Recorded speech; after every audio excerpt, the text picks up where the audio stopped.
black rice, which is also known as forbidden rice. Guess what? It has resurfaced as a trending staple on specialty food lists. Now, although it's typically grown in Southeast Asia, there are a few small rice farmers that grows medium and short grain black rice right here in the United States. I found one in Maryland. Now, black rice has a mild nutty flavor, and it pairs well with grain bowls, salads, or you could just eat it on its own. The whole grain rice is high in fiber and protein, and low in calories, which is pretty good on the hips. Now, the black color, it contains an antioxidant that's also found in blueberries and blackberries.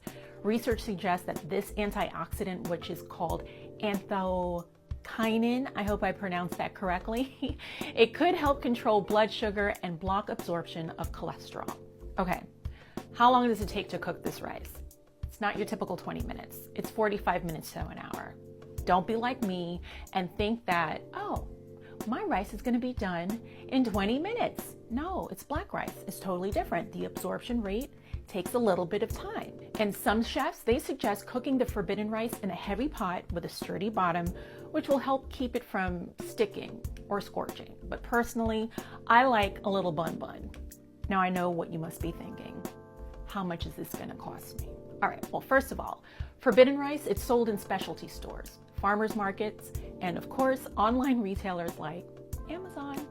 And the price of a 1 pound bag of forbidden rice, it varies between $5 to $16.